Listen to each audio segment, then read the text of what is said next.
For 9 years, his world had no sound. But the pain never stopped whispering. Imagine a forgotten corner of rural Ireland where the wind whispers ancient secrets through the green hills, and Aidan Doyle, a 9-year-old boy, wakes up every single day touching his right ear like something that hurts deeper than any visible wound. He was born into absolute silence, without that newborn cry filling maternity wards, and doctors quickly labeled it irreversible deafness, a sentence echoing through his life and his father, Callum Doyle's. Callum, who ditched a flashy London investor life full of fancy suits and endless meetings, came back to the village to stay close to his son, carrying the weight of his wife lost in childbirth as if her shadows of guilt tried to swallow their future. But here's the thing, truth always finds a way to pierce those shadows, doesn't it? It shines quietly, waiting for the right moment to win, and those who stick around to witness it get a lesson few ever receive. Stay tuned to this journey, because stories like this shift how you face silence in your own life, and who knows, maybe you'll carry it into your daily grind, like ignoring a little pain signal in your body or soul. He heard life. The way Aidan touched his ear became a ritual, a prayer without words, as if his small fingers held the answer that million-dollar medical equipment couldn't find.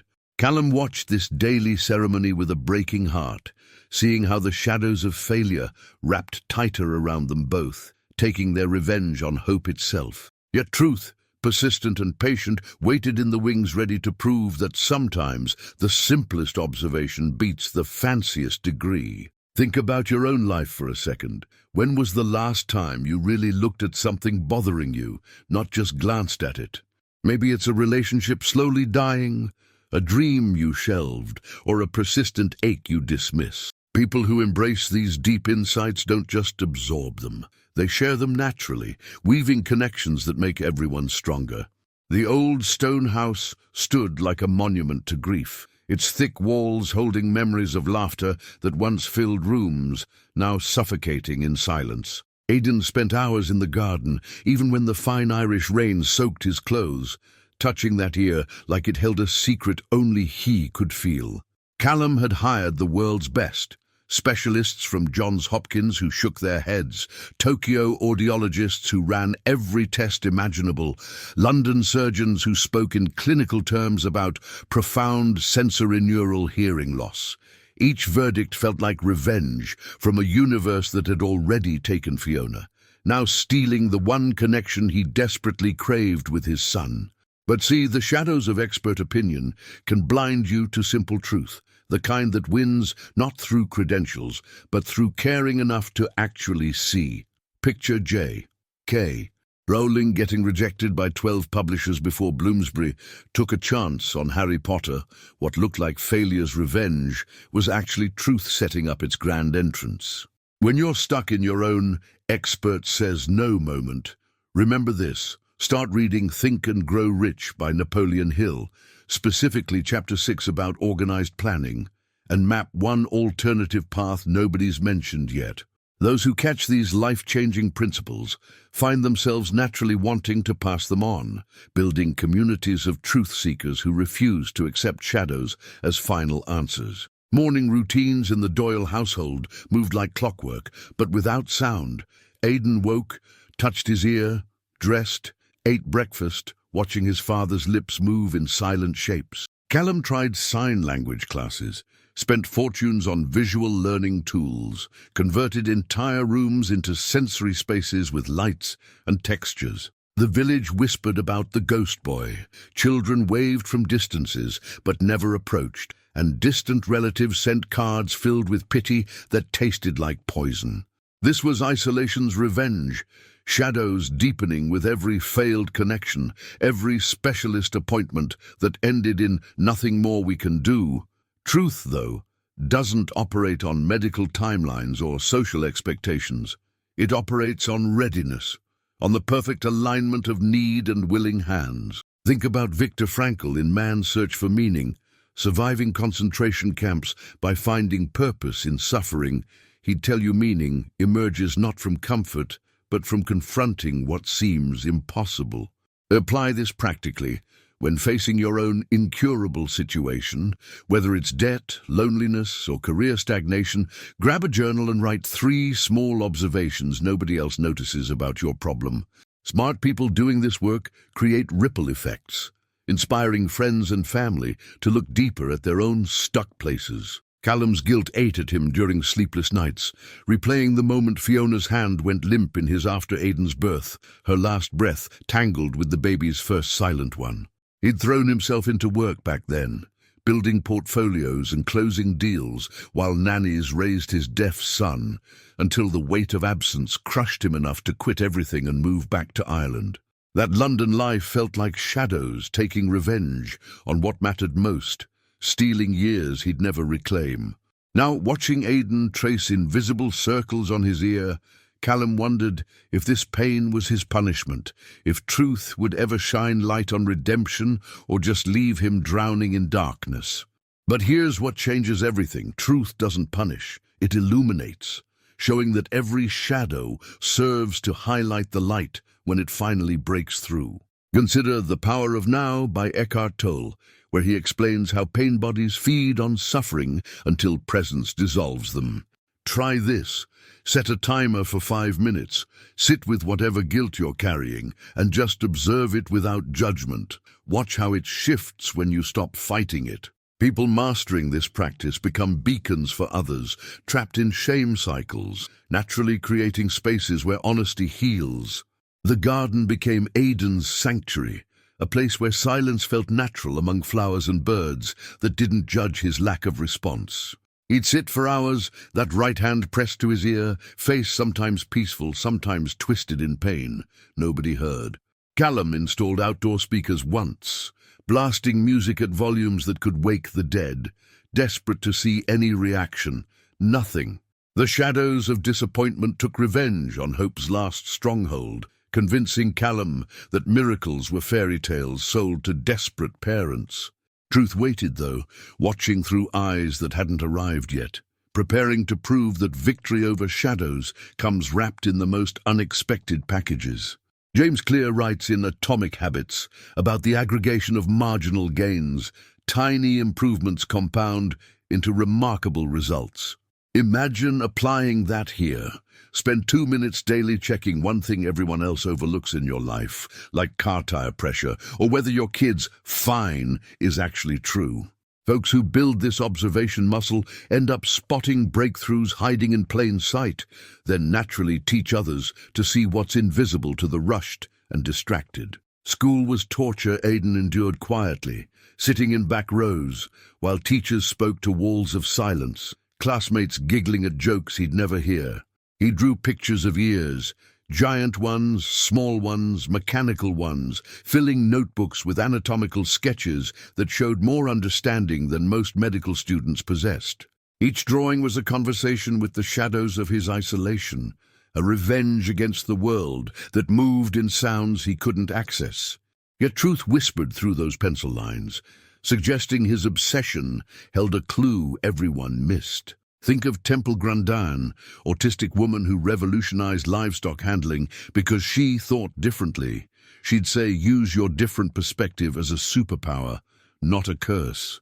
Practically speaking, if you're the different one in your circle, whether neurodivergent, creative, or just wired uniquely, read Daring Greatly by Brené Brown and embrace vulnerability as strength. The brave souls who do this stop hiding their quirks and start building movements around their authentic weird, attracting tribes who needed permission to be themselves. Winter brought howling winds that rattled windows in rhythms Aidan felt through vibrations but never heard, his hand still faithful to that ear like a soldier at post.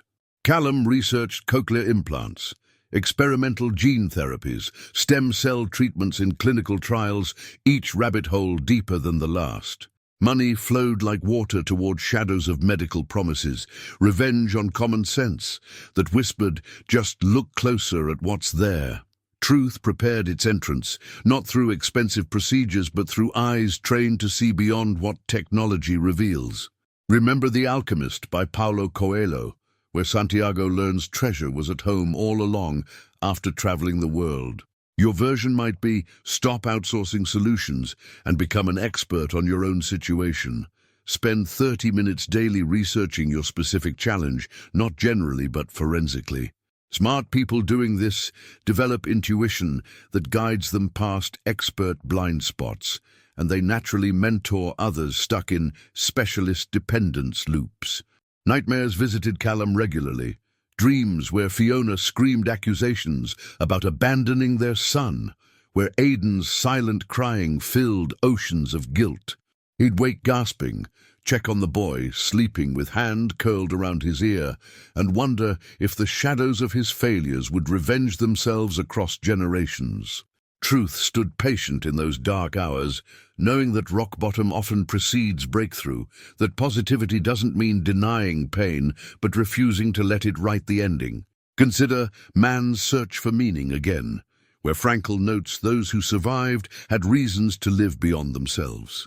Write yours down tonight. 3 people or purposes you're still needed for. 3 truths about your value that shadows can't erase. People who excavate their why in darkness become lights for others navigating similar caves, creating unexpected communities of resilience. The village church bells rang every Sunday, vibrations Aidan felt through stone floors, watching others bow heads in prayer he couldn't hear.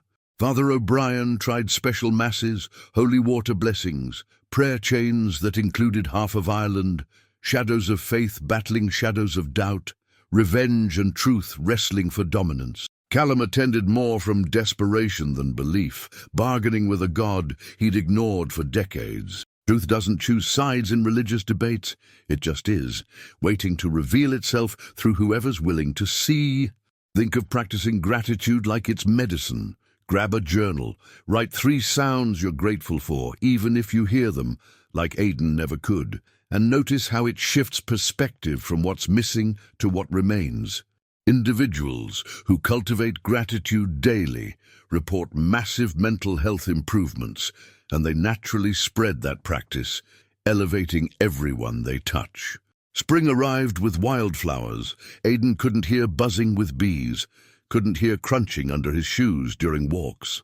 His ear-touching intensified, sometimes wincing with pain that made Callum's stomach drop. New specialists came from Dublin, ran the same tests with the same results, offered the same hollow sympathies, the shadows of medical limitation taking revenge on parental hope once again. But truth was stirring, getting ready to prove that sometimes the answer's been there all along, obscured not by complexity, but by everyone looking at the wrong things. Napoleon Hill talks about the mastermind principle, surrounding yourself with people who see what you don't. Build your crew. Find 3 people who've solved problems similar to yours, interview them for 30 minutes each, and compile insights nobody in your official circle mentioned. Those who create these informal brain trusts bypass traditional gatekeepers and find solutions hiding outside proper channels, then generously share their networks with others who are stuck. Callum's savings dwindled as specialist bills mounted, but he didn't care. What good was money if it couldn't save his son from the shadows of silent isolation, couldn't revenge the loss of Fiona by at least giving Aidan one miracle? Truth watched this sacrifice with knowing eyes, aware that the currency needed wasn't financial but attention, the kind of focused observation that costs nothing but changes everything. Read Atomic Habits chapter about environment design. Clear explains how changing context changes behavior effortlessly. Try it. Rearrange one room in your house to support your goal, like putting running shoes by the bed if you want to exercise, and watch how effortless new patterns become. Visionary people redesigning their environments create ripple effects, inspiring neighbors and friends to try similar experiments, building cultures of intentional living. Summer heat made the stone house swelter, Aidan seeking shade in the garden, that faithful hand pressed to his ear like he was listening for messages from another world. Callum hired a new maid, positions turned over frequently because the oppressive silence drove most away within weeks. But what neither father nor son knew was that truth had finally found its vessel, someone whose eyes were trained to see what everyone else missed, someone who'd arrive not with credentials, but with caring strong enough to pierce the shadows and let truth finally take its revenge on ignorance with the most positive weapon of all, simple, loving observation. The stage was set. The players positioned, and anyone paying close attention could feel the shift coming, that electric moment before lightning strikes, when the air itself seems to hold its breath. Think about your own life stuck places. What if the answer's not in trying harder with the same approach, but in welcoming a fresh pair of eyes you've been dismissing? Start building trust with people from different backgrounds, different expertise, different ways of seeing, and position yourself to receive the truth hiding in unexpected packages. Masters of this art create lives full of synchronicities and lucky breaks that aren't luck at all, but the natural result of staying open to truth's unconventional delivery methods, and they naturally become connectors who introduce people to their breakthrough persons. Callum Doyle's hands had built empires in London's financial district, signing deals worth millions with a single stroke. But now those same hands trembled uselessly as he watched his son suffer in silence. He'd flown across continents chasing cures, filled warehouses with medical files documenting every test imaginable. Yet here he stood, powerful, wealthy, and completely helpless. The shadows of his failure wrapped around him like chains, taking their revenge on pride that once believed money could solve anything. But truth was preparing to teach him the hardest lesson. Sometimes the strongest hands are the ones willing to admit they're empty, ready to receive help from unexpected sources. Think about the moments in your life when striving harder just dug you deeper. Maybe it's a business venture bleeding cash, a relationship where effort breeds distance, or a health issue that laughs at expensive treatments. Those who master surrender don't quit fighting. They quit fighting the wrong battle, and that shift opens doors that force never could. Napoleon Hill would call this going the extra mile in a different direction, pivoting when the universe blocks your path because it's guiding you somewhere better. People learning this wisdom naturally share it during coffee chats and late-night conversations, building networks of folks who've discovered that emptying your hands makes room for miracles. The morning after hiring the new maid, Callum sat in his study, surrounded by medical journals, each page a testament to his obsessive research and mounting desperation. Johns Hopkins had been his first stop 3 years ago, where Dr. Patricia Morrison ran Aidan through a battery of auditory brainstem response tests, otoacoustic emission screenings, and high-resolution CT scans that cost more than most people's houses. She delivered the verdict with clinical compassion: complete bilateral sensory neural hearing loss, etiology unknown, prognosis for recovery, nil. Those words became shadows that haunted every subsequent consultation, their revenge playing out in Tokyo, where Dr. Tanaka's experimental gene therapy showed promise in mice, but failed in Aidan's case. Truth watched from the margins, patient as always, knowing that sometimes you have to exhaust every wrong answer before you're humble enough to see the right one. Consider James Clear's teaching in Atomic Habits about the plateau of latent potential. You hammer at a rock 99 times with no visible cracks. Then the 100th blow splits it open. But it wasn't that final hit. It was the accumulation. Your version might look like this. Document every failed approach to your stuck situation, not to wallow, but to eliminate possibilities systematically. And watch how clarity emerges from the negative space. Smart folks doing this work become advisors.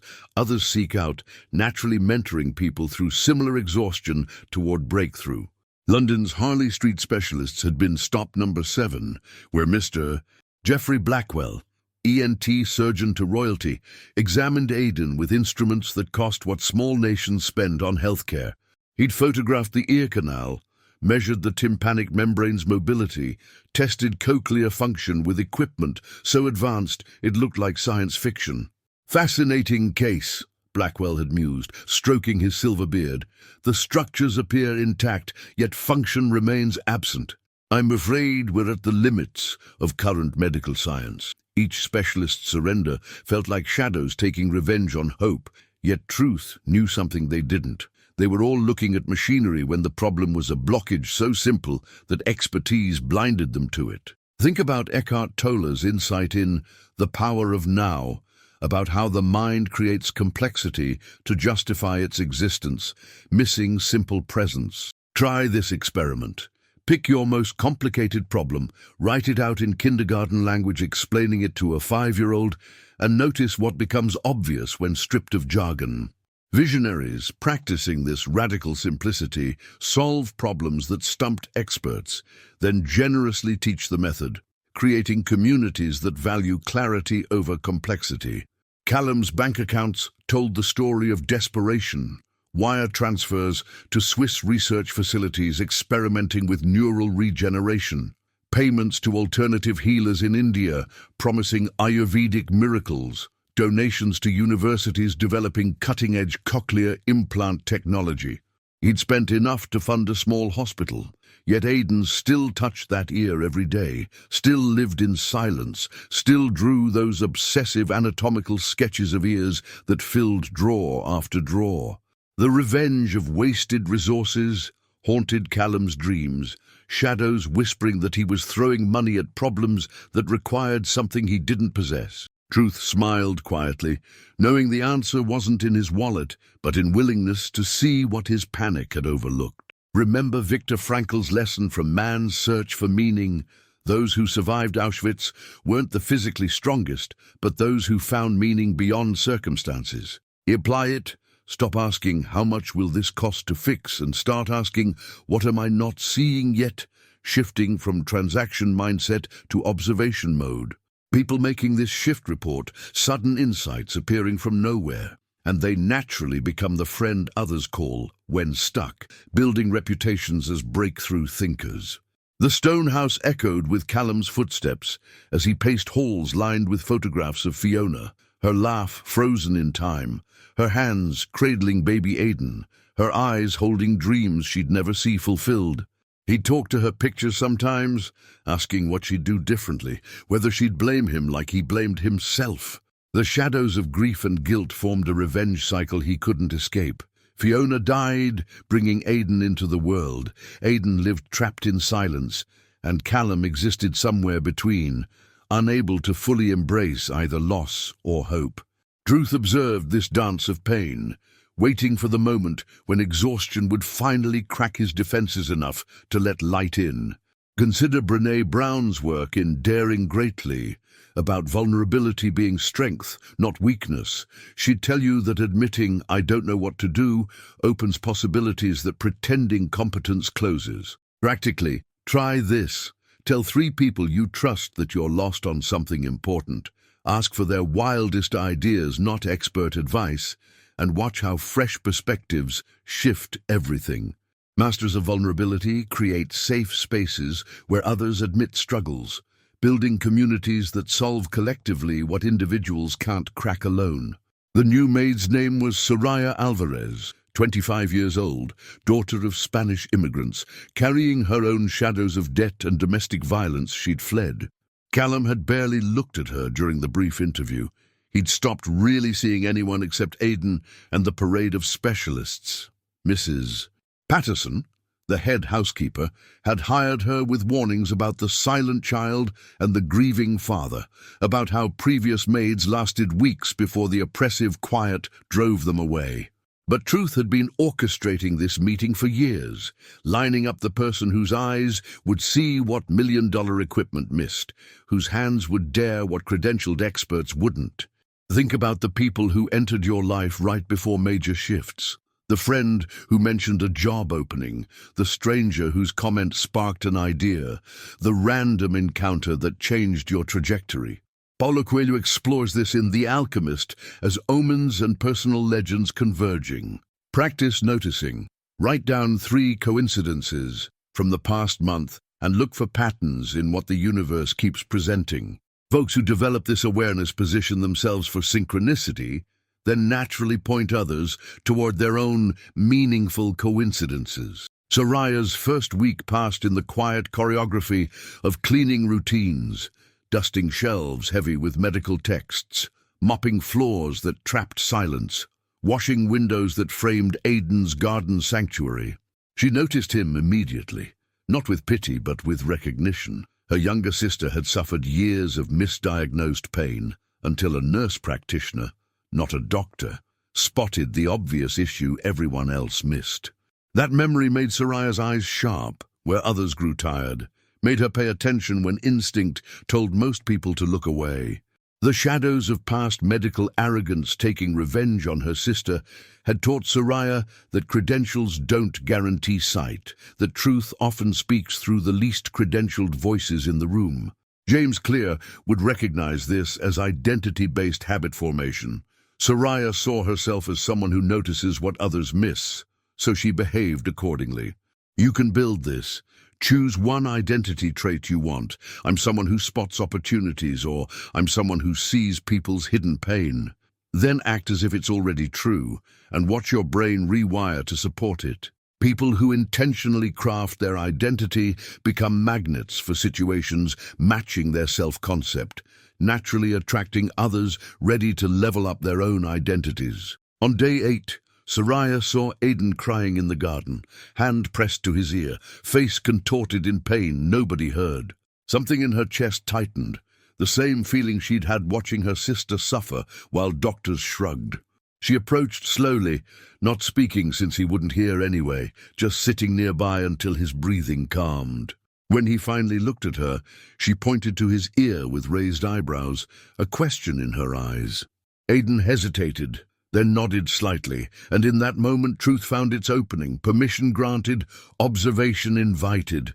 The shadows of isolation began losing their revenge grip as connection formed without words.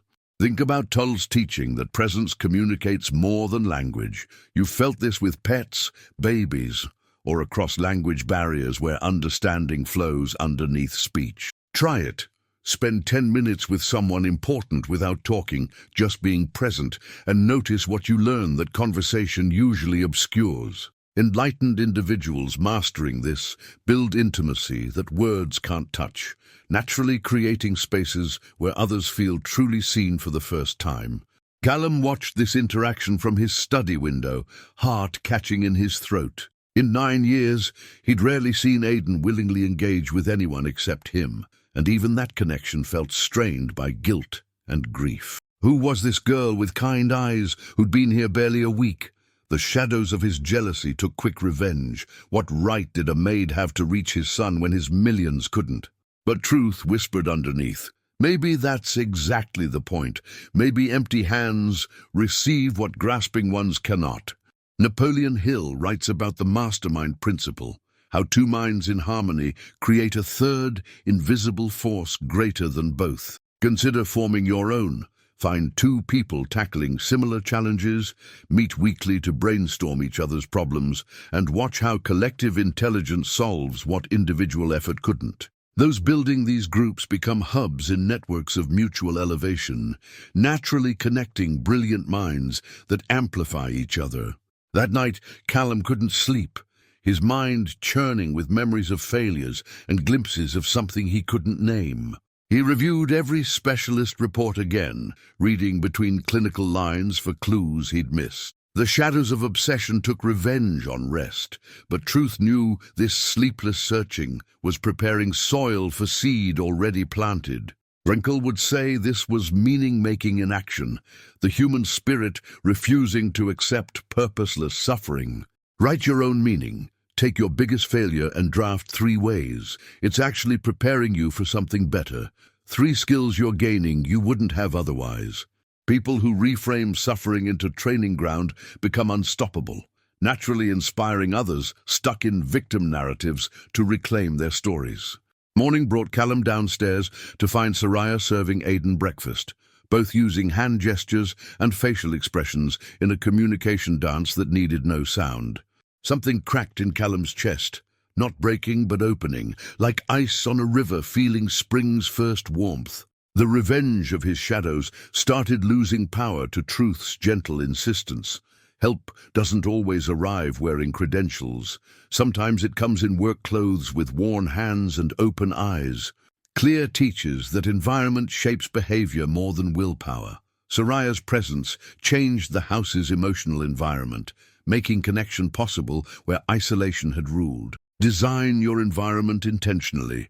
Add one element that represents the change you want, like a vision board for goals or a reading chair for learning, and let space guide behavior. Environmental designers create contexts where growth becomes natural, inspiring friends to try similar experiments. The Hart Mansion, no, the Doyle House, Callum corrected himself mentally, though it felt grand enough to deserve a grander name, had become a cathedral of silence, each room a chapel devoted to unspoken prayers and muffled grief. The thick stone walls that once echoed with Fiona's singing now swallowed sound like hungry shadows taking revenge on joy itself. Aidan moved through these spaces like a ghost haunting his own life, touching furniture, feeling vibrations, living in a sensory world most people never consider. But truth was beginning to stir in the quiet, preparing to prove that silence isn't emptiness, but fullness waiting to be heard differently.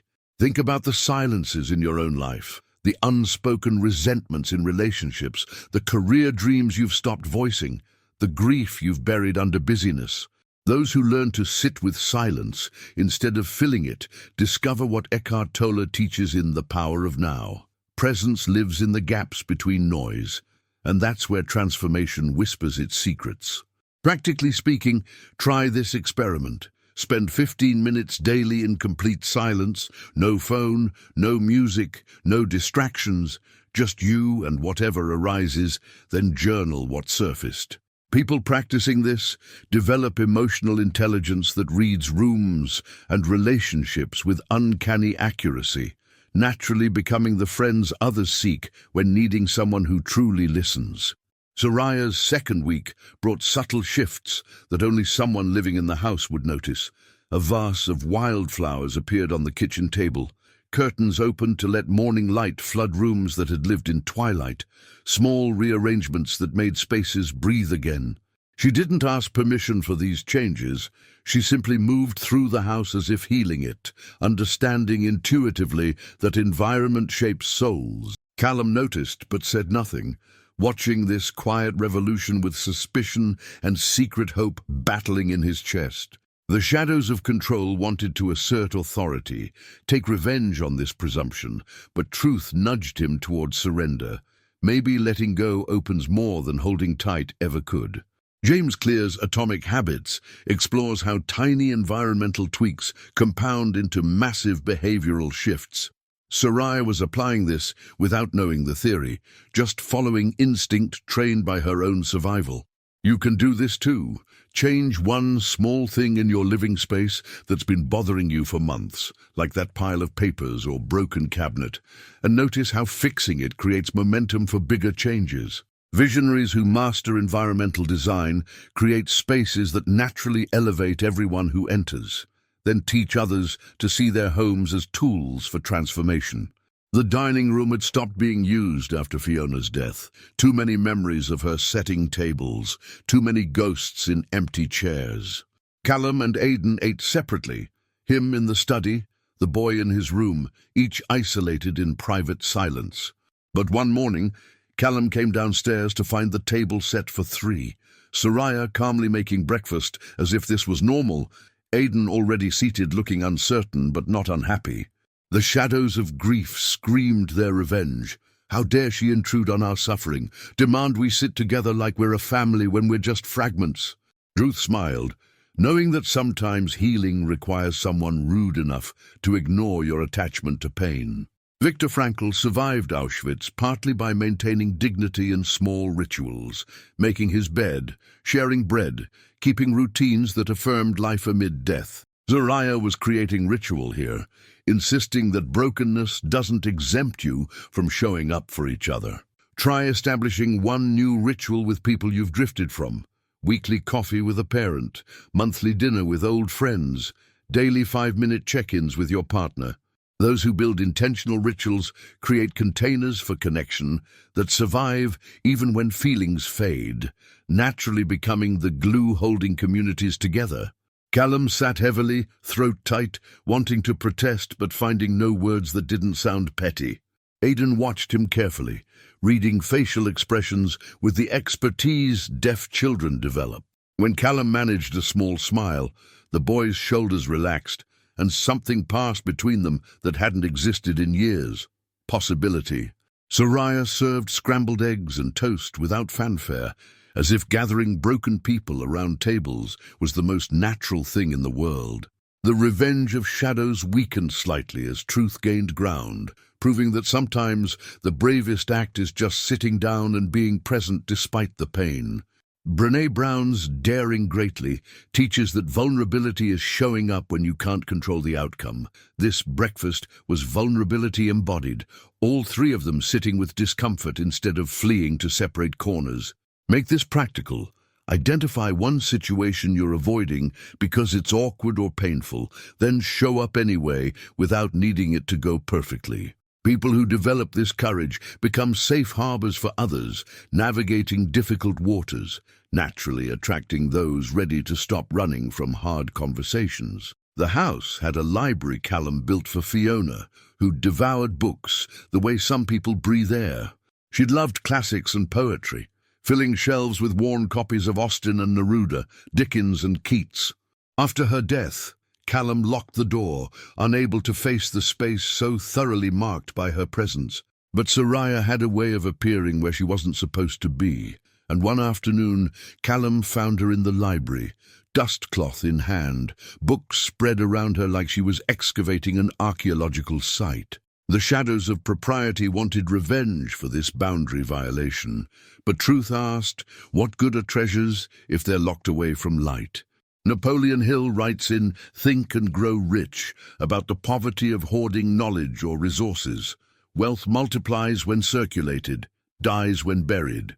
Consider what you're hoarding, skills you could teach, money you could invest in people, love you're withholding until conditions are perfect. Those who practice generosity with their resources create abundance that returns multiplied, naturally inspiring others to stop clutching and start sharing.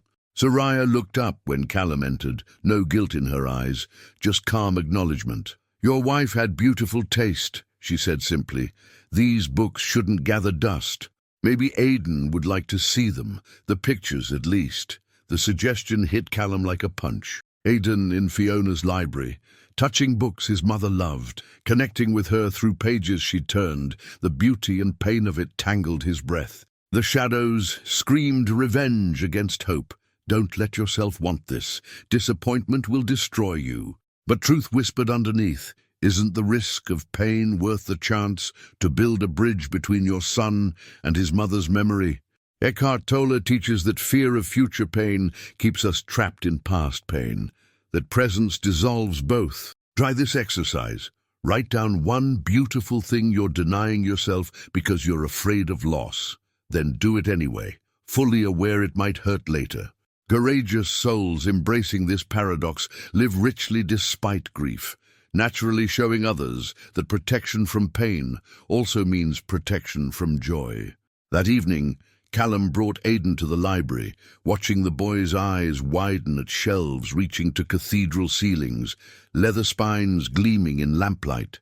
He pulled down a collection of illustrated poetry, opening to pages where Fiona had written notes in margins. Aidan traced her handwriting with careful fingers, a question in his eyes.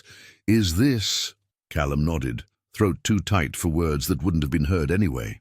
The shadows of loss took their revenge through tears, but truth was there too, gentler than grief, insisting that memory can connect as powerfully as presence.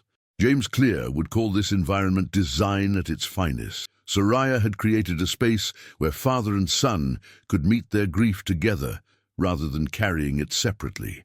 Design similar spaces in your life, a photo corner for remembering, a creativity nook for dreaming, a meditation spot for centering. People who curate intentional spaces for specific emotions process life more healthily, naturally becoming mentors to others stuck in emotional chaos. The library became their evening ritual after that. Callum and Aidan spending an hour among Fiona's books, sometimes reading to himself while Aidan looked at pictures. sometimes just sitting together in silence that felt less oppressive than before. Soraya never joined them, understanding instinctively that some spaces need to belong to blood family. But her orchestration of this reconnection was Truth's doing, using willing hands to heal what shadows had broken. Viktor Frankl teaches that meaning emerges through creating, experiencing, and attitude toward unavoidable suffering. Callum was doing all three, creating ritual, experiencing connection, and shifting his attitude toward grief from enemy to teacher. Make meaning from your pain, identify your deepest wound, then ask how it's made you more compassionate, wise, or useful to others in similar darkness. Those who mind suffering for purpose become beacons lighting paths through collective pain, naturally attracting those ready to transform their own tragedies into testimonies. Meanwhile, Soraya's relationship with Aidan deepened through wordless communication, shared glances, small gifts of candy hidden in pockets, paper birds folded and left on his pillow. She taught him to help with simple tasks, folding laundry, arranging flowers, kneading bread dough. Each activity was sensory education, connecting him to the world through touch and texture since sound was barred. The shadows of his isolation took less revenge when hands were busy creating, when purpose replaced passivity. Napoleon Hill's principle of going the extra mile appears here. Soraya wasn't hired to mentor Aidan, just clean rooms, but serving beyond contract creates value that returns multiplied. Think about where you're doing bare minimum. At work, in relationships, for your health. Now add 10% more effort, not for recognition, but for craftsmanship's sake, and watch opportunities multiply. People who habitually exceed expectations become invaluable, naturally advancing, while others wonder why they're stuck. Mrs. Patterson, the head housekeeper, watched Soraya's growing influence with mixed feelings. Appreciation for the house coming alive again, worry about boundaries being crossed, suspicion about motives that seemed too pure. "Don't get too attached," she warned Soraya one afternoon. "These positions never last, the boy can't be helped, and Mr. Doyle will eventually return to London. You're just delaying the inevitable." The shadows of cynicism spoke through Patterson, taking revenge on Hope through practical warnings that sounded like wisdom. But Truth knew something the housekeeper didn't. Some things that look inevitable are actually just unchallenged, waiting for someone brave or foolish enough to question the narrative. Brené Brown teaches in Daring Greatly that cynicism is fear dressed in practicality, protection against disappointment that also blocks joy. Examine your own cynicism. Where are you being realistic in ways that might actually be fear of trying? Trade one cynical stance for curiosity. What if this could work? And notice what becomes possible. Visionaries who swap certainty for openness stumble into breakthroughs closed minds miss, naturally inspiring others to question their own limiting realism. Soraya smiled at Patterson's warning but didn't argue. Truth doesn't need defense. It just needs time to prove itself. That night, she wrote in her journal about her sister's misdiagnosis, about the nurse who finally looked closely enough to see the gallstone blocking everything, about how credentials blinded where caring revealed. The shadows of past medical arrogance still took small revenge through her lingering distrust of experts, but Truth had transformed that wound into wisdom, teaching her to trust observation over authority. Paulo Coelho's The Alchemist explores how every pain prepares you for your personal legend. Soraya's painful history was preparing her to see what Callum's money couldn't buy. Reframe your wounds similarly. List 3 painful experiences, then identify the superpower each gave you that you wouldn't trade despite the cost. People who transmute pain into power become healers for others, carrying similar scars, naturally building communities of wounded healers, helping each other rise. The house itself seemed to respond to these shifts, as if buildings absorb the emotions of inhabitants and reflect them back. Rooms felt lighter, air moved differently. Even the stone walls seemed less like a tomb and more like a fortress protecting something precious. Callum noticed this change but couldn't articulate it, just knew that coming home didn't feel like drowning anymore. The shadows of grief's revenge loosened their grip slightly, making space for something that wasn't quite hope yet, but wasn't despair either. Possibility, perhaps, or the exhausted willingness to imagine that suffering might not be the final word.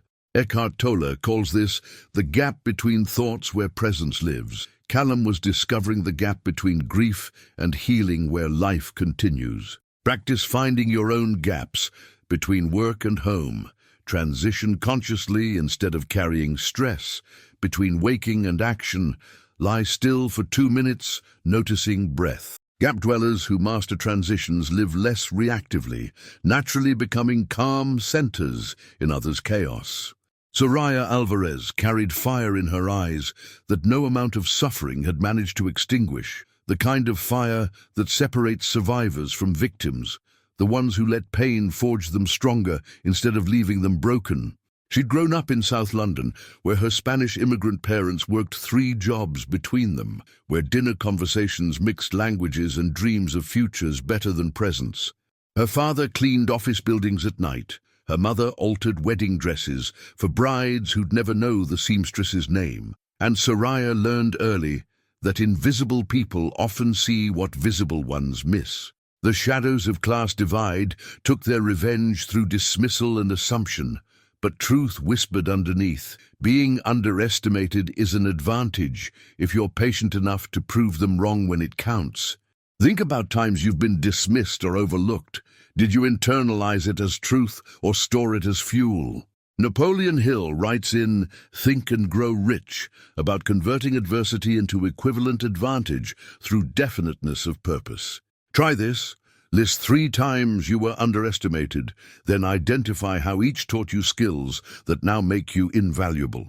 People who reframe dismissal as development become unstoppable, naturally inspiring others to mine their marginalization for hidden gold. Her younger sister Maria had been Soraya's introduction to medical injustice, the experience that trained her eyes to question authority when intuition screamed louder than credentials. For 2 years, Maria suffered mysterious abdominal pain that doctors attributed to anxiety, period cramps, attention-seeking, anything but actual investigation. The shadows of diagnostic laziness took revenge on a brown girl whose pain didn't fit convenient categories, whose insurance didn't fund the expensive scans that might reveal truth. But one night, in an understaffed emergency room, a nurse practitioner named Rachel took 15 minutes to really look, to palpate carefully, to listen to Maria's description of exactly where and when it hurt. That simple attention revealed a gallstone that had been torturing Maria for years, missed by 6 different doctors who'd looked at charts instead of the child. Truth won that night through Rachel's willing hands and open eyes, teaching Soraya that sometimes the least credentialed person in the room has the most valuable perspective. James Clear teaches in Atomic Habits that systems beat goals. Those doctors had goal of diagnosing, but Rachel had system of thorough observation. Build your own observation system. Spend 5 minutes daily noting one thing everyone else overlooked, training your eyes to see beyond obvious. Systematic observers become problem solvers others can't match, naturally attracting opportunities requiring their unique sight. That experience branded Soraya's approach to everything. Trust what you see over what you're told. Care enough to look closely and never assume expensive equals effective. When she saw Aidan touching his ear that first week, something clicked in her chest, an echo of watching Maria suffer while experts shrugged. The shadows of past helplessness wanted revenge through fear. What if she was wrong? What if she made things worse? What if her lack of credentials meant she should stay quiet? But truth pushed back harder. What if silence was complicity? What if the answer was simple enough that only uncredentialed eyes could see it? Viktor Frankl teaches in Man's Search for Meaning that we cannot avoid suffering, but we can choose how to cope with it, find meaning in it, and move forward with renewed purpose. Soraya had chosen to let Maria's suffering teach her to act when others hesitate. Make similar choices. Identify one area where past pain made you hyper-aware, then commit to using that awareness to help others avoid similar suffering. Wounded healers who lean into their scars become medicine for collective pain, naturally building movements around preventing what they endured. Her path to the Doyle house had been paved with desperation and debt. Her grandmother Rosa needed care that government assistance barely covered. Her mother's wedding alteration business had dried up during economic downturns. And Soraya's own escape from an abusive boyfriend had left her financially devastated. She'd taken the housekeeping position because it paid better than London jobs and included room and board, not because she felt called to rural Ireland. But truth has a way of disguising callings as necessities, planting you exactly where you're needed while you think you're just surviving. The shadows of circumstance seem to take revenge through hardship, but looking back, every setback was positioning. Paulo Coelho's The Alchemist teaches this as personal legend. Santiago thought he was just a shepherd seeking treasure, but the journey was preparing him to understand that treasure was always where his heart lived. Examine your own just surviving moments, which hardships actually placed you in position for current blessings. Those who see providence in problems live with gratitude even through difficulty, naturally inspiring others to trust their own winding paths. Soraya's first impression of Callum was complicated. She saw wealth that should make life easy, but had clearly bought no peace, saw a father's love fighting a father's helplessness, saw privilege wrestling with problems money couldn't solve. Part of her wanted to resent him for having resources her family never dreamed of, yet still suffering, but truth whispered compassion. Pain doesn't compare on scales, and everyone's worst is still their worst regardless of bank accounts. The shadows of class resentment wanted revenge through judgment, but Soraya had learned from her mother's grace toward the brides who barely acknowledged her. Their money doesn't make them happy, Misha, just makes them think they should be. Brené Brown teaches in Daring Greatly that comparison kills compassion, that vulnerability is universal, even if circumstances aren't. Practice this. When tempted to dismiss someone's pain because they have it better than you, pause and find one way their struggle mirrors yours beneath surface differences. Compassionate people, transcending comparison, become bridges between divided groups, naturally building coalitions that wealth or poverty alone never could. Her approach to Aidan came from instinct more than plan. She'd never studied child development or special needs, just knew from Maria's experience that kids in pain need someone to see them fully, not pity them partially. So she didn't baby-talk Aidan or treat his deafness as his only identity. She engaged him as a whole person who happened to lack one sense, compensating with others. The shadows of societal pity wanted to take revenge through lowered expectations, but truth insisted on dignity. Aidan was capable, intelligent, aware, and deserved to be treated accordingly. Napoleon Hill's principle of accurate thinking applies here. Soraya thought accurately about Aidan's capabilities instead of assuming limitations. Clear your own thinking. Identify one person or group you've unconsciously limited through assumptions, then actively look for evidence contradicting your narrative. Accurate thinkers who challenge their own biases become trustworthy to populations. Others marginalize, naturally building diverse networks based on genuine respect. The paper birds started as a whim. Soraya had learned origami from a Japanese co-worker at her previous job. Found it meditative during stressful times. One afternoon she folded a crane while Aidan watched, curious, then left it on his desk.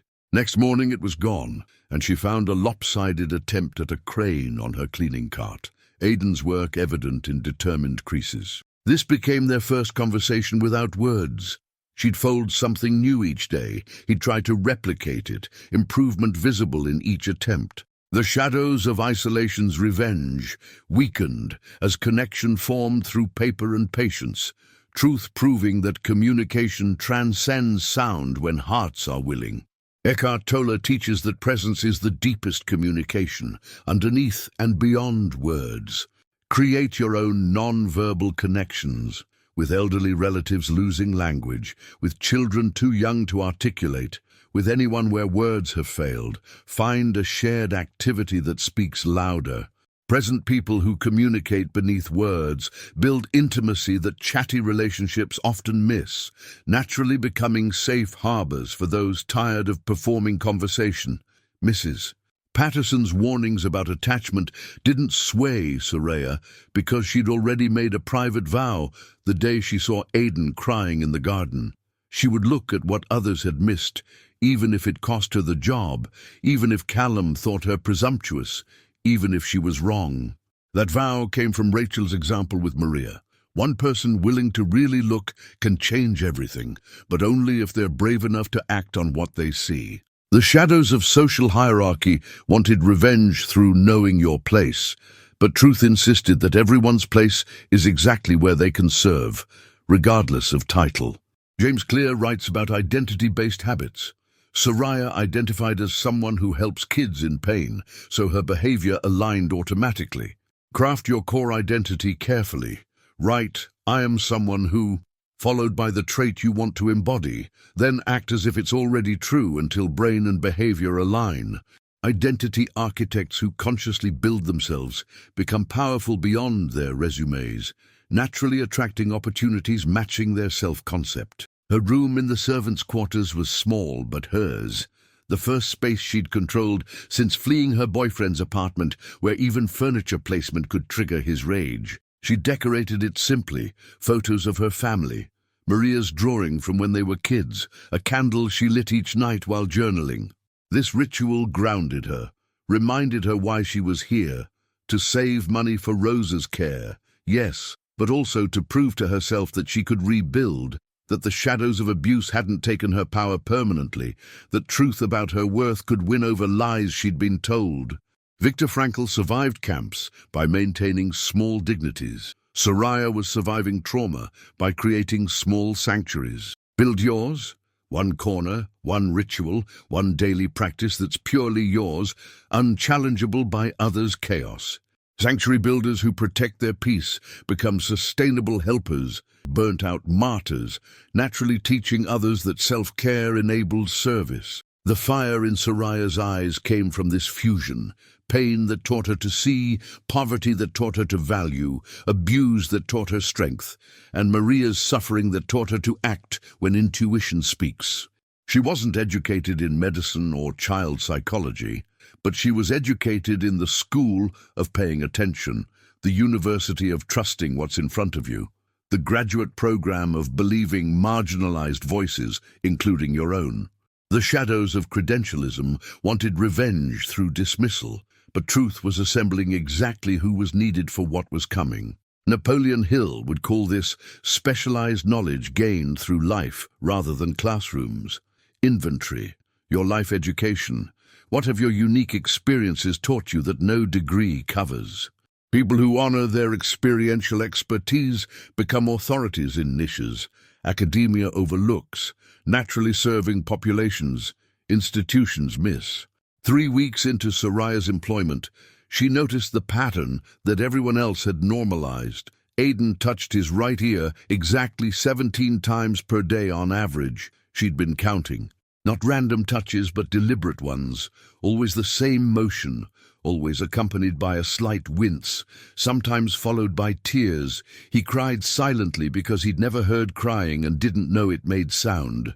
The shadows of habit had taken their revenge on observation, making the extraordinary seem ordinary through repetition until nobody questioned it anymore. But truth was waking up in Soraya's awareness, sharpening her focus on what her gut insisted mattered, despite lack of medical training to back the hunch. Think about what you've normalized in your own life, the marriage that's been just okay for so long, you've forgotten what passion felt like. The job that drains you but pays the bills, so you've stopped imagining alternatives. The physical pain you've learned to manage instead of cure. Eckhart Tolle teaches in The Power of Now that acceptance is powerful, but resignation is prison. Knowing the difference requires asking whether you're peacefully accepting or fearfully avoiding. Try this discernment practice. List 3 things you've accepted about your life, then honestly ask if each is peaceful acceptance or resigned defeat. Truth seekers who make this distinction reclaim power they'd unconsciously surrendered, naturally inspiring others to question their own normalizations. The garden had become Aidan's refuge and Soraya's observation post. She'd time her outdoor tasks to coincide with his play, watching peripherally while appearing focused on pruning roses or sweeping paths. She saw how he'd build elaborate constructions with sticks and stones, always stopping mid-creation to touch that ear, how his face would contort not just with physical pain, but with frustration, as if he was trying to communicate something nobody understood. The shadows of isolation took revenge through this unheard message, but truth was preparing to amplify the whisper into a shout. James Clear writes in Atomic Habits about the aggregation of marginal gains. Soraya's daily observations were aggregating into a dataset more valuable than any single specialist visit because she saw patterns over time, not snapshots in clinical settings. Build your own observation practice. Pick one important area, your child's behavior, your body's signals, your business metrics, and note one thing daily for 30 days, watching for patterns that snapshots miss. Patient observers who track over time spot trends experts consulting briefly cannot, naturally becoming invaluable for their longitudinal insight. On a Thursday afternoon, heavy with pre-storm humidity, Soraya was weeding the herb garden when Aidan's silent crying caught her peripheral vision. He sat on the stone bench, both hands pressed to his right ear now, rocking slightly, face twisted in agony. Something in her chest lurched. This was different from the usual touches, more intense, more desperate. She approached slowly, not wanting to startle him, and knelt to his eye level. His face was wet with tears, eyes squeezed shut, and when he finally opened them and saw her, the plea in his gaze hit her like a physical blow. The shadows of helplessness wanted revenge through paralysis. What could she possibly do that world-class specialists hadn't tried? But truth pushed back with Rachel's example. Sometimes the answer isn't doing something complex, but looking at something simple everyone else ignored. Viktor Frankl teaches that meaning comes through creating, experiencing, or choosing attitude towards suffering. Soraya chose the attitude of, I will look even if I find nothing. Make that same choice in your stuck places. Commit to looking thoroughly at what terrifies you. Not to fix it necessarily, but to see it clearly, and watch how sight itself shifts everything. Courageous lookers who face what others flee become leaders in crisis, naturally attracting those needing guides through scary territory. With trembling hands and silent prayer to whoever was listening, Soraya gently tilted Aidan's head, using her phone's flashlight to peer into his right ear canal. At first, she saw nothing unusual. Just the normal pinkish tunnel, the eardrum at the back like doctors had photographed 1,000 times. But then Aidan shifted slightly, light caught a different angle, and her breath stopped. There, deep in the canal near the drum, but not quite touching it, was something dark. Not the drum itself, not normal shadow, but an object, a blockage, a mass that didn't belong. The shadows of doubt screamed revenge. You're not a doctor. You're imagining things. You're seeing what you want to see because you need to be the hero. But truth burned brighter. She knew what she saw, knew it with the same certainty Rachel had when she palpated Maria's abdomen and felt the stone everyone else had missed. Napoleon Hill writes about the sixth sense, the hunches that come from accumulated knowledge and intuition working together. Trust your developed intuition. When expertise meets gut feeling, honor both, and understand that dismissing either leaves you half-blind. Intuition trustiers, who balance analysis with instinct, make decisions others can't explain, but can't argue with results, naturally becoming advisors for situations requiring more than pure logic. Her hands shook as she pulled back, mind racing. Should she tell Callum immediately, show him what she saw? But doubt crept in. What if she was wrong? What if it was normal anatomy she didn't recognize? What if raising hope only to crush it was crueler than silence? The shadows of fear took revenge through these questions, but truth whispered Rachel's approach. Document what you see, trust your eyes, and speak up even if it makes you look foolish, because staying quiet when you might be right is the greater sin. Brené Brown teaches in Daring Greatly that vulnerability is showing up without guarantee of outcome, speaking truth even when your voice shakes. Practice this courage. Identify one truth you're afraid to speak to someone important, a concern about their health, an observation about their choices, a confession about your feelings. Then speak it anyway, accepting you might be wrong, but knowing silence guarantees nothing changes. Truth speakers who risk being wrong become trusted by people tired of yes men and platitudes, naturally building relationships based on authentic caring.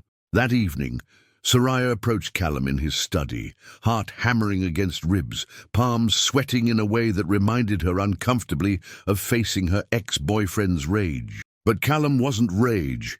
He was broken hope and defensive pain, which had its own kind of danger. "Mr. Doyle," she started, voice steadier than she felt, "I need to show you something." In Aidan's ear. His face shifted through emotions rapid fire, annoyance at interruption, dismissal of her presumption, then something like desperate interest breaking through. "You looked in his ear?" Not angry, just confused. "Specialists have scanned it with equipment worth more than this house." The shadows of credentialism took revenge through his skepticism, but truth stood firm in Soraya's spine. "I know, sir, but I saw something dark that doesn't look like it belongs. Maybe it's nothing, maybe I'm crazy, but I had to tell you." Her voice carried echoes of Rachel telling doctors they'd missed Maria's stone, carried fire that wouldn't be extinguished by doubt. Paulo Coelho writes in The Alchemist that when you want something, the universe conspires to help you achieve it. Soraya wanted to help Aidan with an intensity that made her brave beyond her nature. Want something important enough to make you brave. Identify what you'd risk looking foolish for, then let that desire override your need for approval. Desire-driven people who care more about outcomes than appearance accomplish what comfort seekers never attempt, naturally inspiring others to find causes worth risking embarrassment for. Callum's face did something Soraya had never seen. It crumpled, not with dismissal, but with fragile hope so painful to watch she almost looked away. "Show me," he whispered, and they went to Aidan's room, where the boy was drawing his obsessive ear diagrams. Getting him to cooperate took gentle coaxing, but finally Soraya positioned the phone light and tilted his head for Callum to see. In that moment, truth and shadows battled for dominance. Callum's gasp said he saw it too, but his immediate, "It's probably just, it can't be," the specialist would have, showed shadows fighting back hard. The revenge of expert opinion echoed through his denial, but truth had planted a seed that wouldn't stop growing. Eckhart Tolle teaches that ego resists truth, that threatens its identity, and Callum's identity was built partly on "I did everything possible." Admitting something simple was missed, threatened that foundation. Recognize ego's role in your own resistance. Where are you defending positions because admitting you missed something simple would hurt your self-concept? Humble people who value truth over being right evolve constantly, naturally becoming leaders. Others trust because ego doesn't block their sight. "We need to take him to hospital," Soraya pressed. "Now tonight, have them look with fresh eyes, knowing something specific to look for." Callum wavered, shadows and truth wrestling visibly across his face. "They'll think I'm crazy, dragging him back in because the maid saw something." There it was. Status anxiety, class consciousness, the revenge of social hierarchy on potentially life-changing action. But Soraya had been underestimated her whole life and learned to use it. Let them think what they want. If I'm wrong, you lose nothing but an evening. If I'm right... She didn't finish, didn't need to. Truth hung in the air between them, heavy with possibility that terrified as much as it tantalized. James Clear teaches about reducing friction for wanted behaviors. Soraya was reducing friction for Callum's action by framing it as low risk. Apply this. When trying to motivate yourself or others toward right action, frame it as small experiment rather than big commitment, lowering psychological barrier to starting. Friction reducers who make good choices easier become change makers in families and organizations, naturally designing systems where right action becomes default path. The drive to Dublin's emergency room happened in strange silence. Aidan confused but trusting, Callum gripping the wheel too tight, Soraya in the back seat praying to a god she'd been angry at since her father's death. The shadows of doubt took petty revenge through her thoughts. You're going to look so stupid. You'll lose your job. Callum will hate you for raising false hope. Doctors will laugh at the cleaning girl playing medical detective. But truth whispered underneath in Rachel's voice. Someone has to look. Someone has to care enough to risk looking foolish. Someone has to be willing to be wrong if there's any chance of being right. Viktor Frankl teaches that between stimulus and response lies our power to choose. And in that gap lies all growth and freedom. Soraya was choosing to act despite fear, which is the only definition of courage that matters. Practice this gap. Next time fear screams don't, pause in the gap before automatic retreat and choose based on values rather than comfort.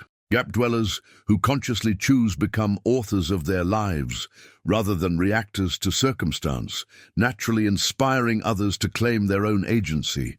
The ER was fluorescent bright and antiseptic smelling, filled with the usual Friday night chaos, drunk college students, elderly folks with falls, parents holding fevered children. They waited 3 hours, Aidan sleeping across chairs, Callum pacing, Soraya sitting still with that fire in her eyes that had carried her through every hard thing life had thrown. The shadows of institutional indifference took revenge through waiting.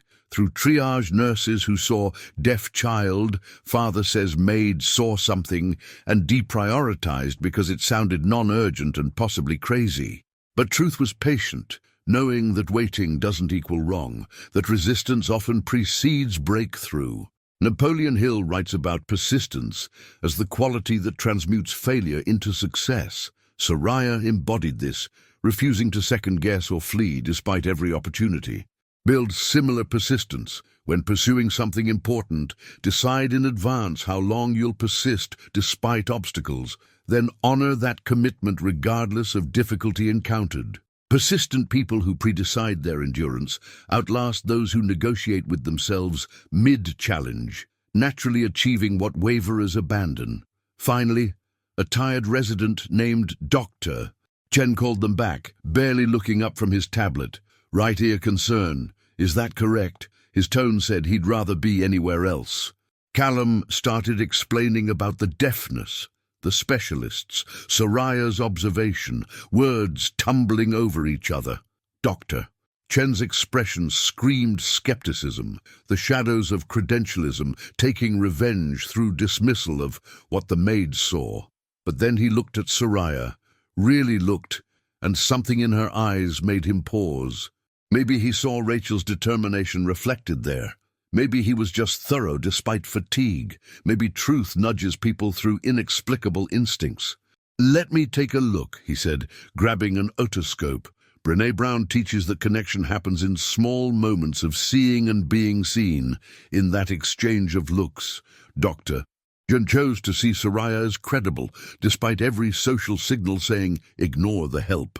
Practice seeing people. Society trains you to overlook the janitor, the cashier, the intern, the elderly person everyone talks over. Sight-givers who grant dignity through attention create ripples of humanity in dehumanizing systems, naturally building cultures of respect wherever they go. Dr. Chen positioned the otoscope, his tired eyes narrowing as he peered into Aidan's right ear canal, and in that moment, the entire trajectory of multiple lives pivoted on what he would or wouldn't see. The examination room fell into that particular silence that precedes revelation, where even breathing seems too loud, where shadows of doubt and truth both hold their breath, waiting for verdict. Aidan sat perfectly still, with the patience of a child who'd endured countless medical examinations. Callum gripped the chair armrest until knuckles whitened, and Soraya stood in the corner with fire dimming to embers of terror. What if she'd been wrong? What if she'd dragged them here for nothing? What if hope was about to take its cruelest revenge? But then Chen's face changed, eyebrows shooting up, breath catching audibly. "Wait," he said, adjusting the scope angle. "There's definitely something here. How did previous examinations miss this?" The question hung rhetorical and accusatory, truth beginning its vindication while shadows scrambled for explanation. Think about moments in your life when everything hinged on someone else's willingness to see what you saw. A boss finally acknowledging your idea, a partner finally hearing your pain, a doctor finally believing your symptoms. Eckhart Tolle teaches that presence is the greatest gift one person can give another. Chen's gift of genuine attention in that moment changed everything. Practice giving this gift. Set aside your assumptions and really look when someone insists you see something, honoring their perspective even if it challenges your expertise. Present people who gift attention become safe harbors for truth-telling, naturally attracting those who need to be believed. "What is it?" Callum's voice cracked. Years of hope and disappointment wrestling in 3 words. Chen pulled back, face a mix of professional concern and personal confusion. "There's a significant mass in the canal. Looks like it could be impacted cerumen, earwax, but consolidated and possibly mixed with foreign material. It's positioned in a way that standard otoscopic exams might miss depending on angle and lighting, especially if the child was uncooperative during previous exams." He paused, choosing words carefully. "I'm not saying this is causing the deafness, but it's definitely not supposed to be there and should be removed. The shadows of medical caution took revenge through that hedge. Can't promise miracles, can't raise hope too high, can't deviate from careful prognosis." But truth blazed in Soraya's chest. She'd been right. She'd seen what others missed, and now someone with credentials was confirming it. James Clear writes in Atomic Habits about the power of small wins to fuel motivation. This confirmation was Soraya's small win, proof that her instincts and observation skills had value despite lack of formal training. Celebrate your small wins.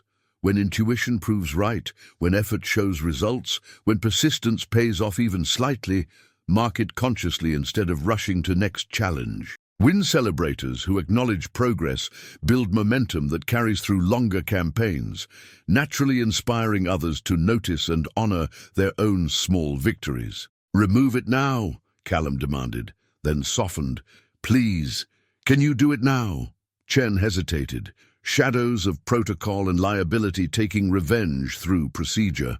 Normally we'd schedule a specialist, use proper equipment in controlled settings. This isn't standard emergency room procedure for something non-life-threatening. But he looked at Aidan, then at Callum's desperate face, then at Soraya standing there with tears streaming silently down her cheeks, and something shifted. Maybe he thought of his own child at home. Maybe he was just tired enough to break protocol. Maybe truth whispered through his medical training that sometimes helping matters more than process. "I can attempt gentle removal with irrigation and forceps if you consent to the risks. Potential damage to canal or drum. Incomplete removal requiring specialist follow-up. No guarantee this relates to the hearing loss." Every word was liability protection, shadows of lawsuits coloring medicine, but underneath was a doctor willing to try. Viktor Frankl teaches that meaning comes through creating, experiencing, or attitude. Chen was choosing attitude of service over attitude of self-protection.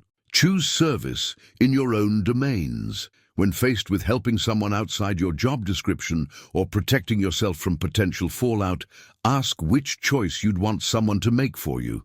Service choosers, who risk helping despite potential costs, become the humans who restore faith in humanity, naturally building reputations that transcend job titles. The consent forms Callum signed with shaking hands were shadows taking one last revenge.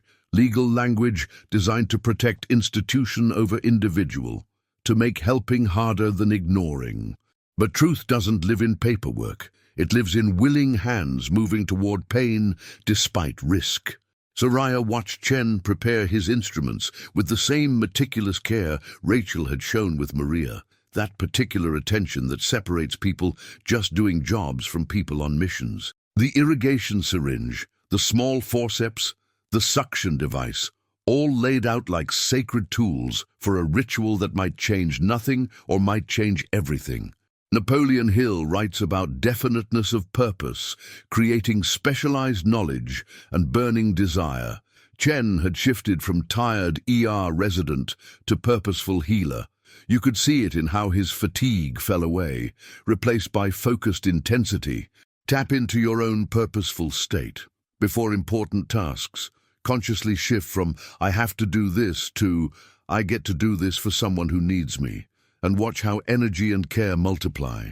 Purpose tappers who consciously access meaning outperform those running on obligation, naturally delivering excellence that obligation workers can't match. Getting Aidan to cooperate required Soraya's intervention.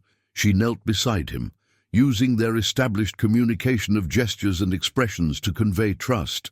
Her eyes said, "I know this is scary. I know you've been through this before, but this time is different. This time someone sees what's actually there."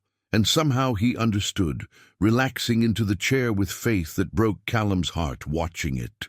How had this woman he'd barely noticed for weeks built trust? His years of fathering struggled to match. The shadows of jealousy whispered revenge.